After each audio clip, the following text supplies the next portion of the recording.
Do you remember our first conversation? I literally No. said I get this all the time, and I usually, 99.9% of the time I turn it down, but for some reason I didn't turn it down, and you hit me up, and the main thing I found was that you weren't just trying to sell me on something. You were actually knowledgeable about what you were doing, but you were invested in understanding where I'm coming from, figuring out me and what fits, because you were more interested in finding the right fit than you were in just trying to sell something and move on.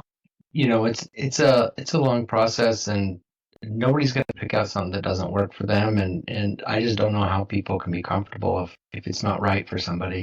When somebody gets a business, I have a thing that I have is finding businesses that change lives. But the thing is every business can change a life, good or bad. A Everything's going to have bad, an impact. yep. If it's a Absolutely. bad decision, it's just as bad as it could be good. So, and you putting people in the right direction is an important part of that. Otherwise, it's a bad deal. So, Yeah. um, when we talked, because I do remember, a lot of those conversations. When we talked, what were some of the things that noticed with your experience? You said that you took the time to find stuff that made sense. Like, what does that mean? Yeah, I think you asked a lot of good discovery questions. You were really trying to figure out what my area was like, where I was coming from, what my background was, what my interests were.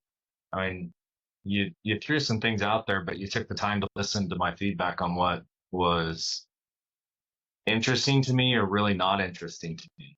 And it wasn't like I tell you, yeah, that's really not something I'm interested in. You're like, okay, let's just move on. You weren't trying to stay there and sell me on something that I was legitimately not really interested in.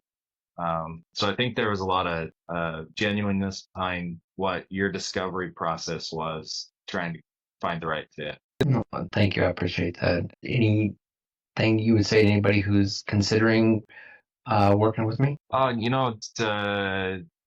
You do a good job, I think, of really caring. Again, I never felt like you were selling to me. I never felt pressure. That's the biggest thing. Like, as soon as I'm feeling like someone's trying to pressure me into something, I'm just like, no, that's just not my speed, and so I tend to walk away. I never felt that, and so it was easy.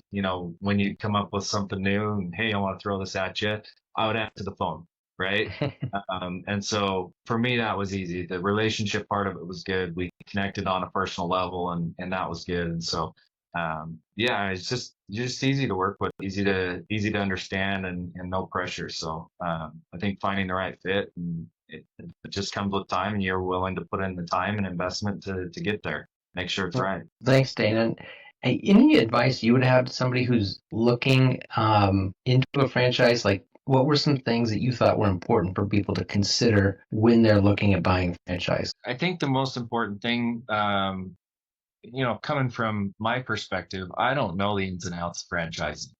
And so I think it's really important that you work with someone who does know, and who's going to do the research, and who's going to know the numbers, and who will, before you even present something, you're going to know how healthy an opportunity is, right? You're not going to put someone on a bad opportunity because you've already looked at it. You understand the franchising business, and you speak the language. You're doing the research.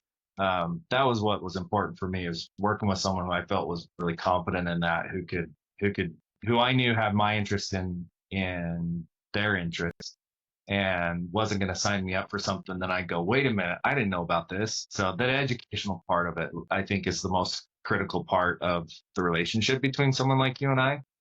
And knowing that you do really have a deep background in what you're doing, and can keep me safe from bad investments and pointed toward really good ones. Well, thank you, Dana. I appreciate it. I appreciate you. Yeah, likewise. Thanks, Lance.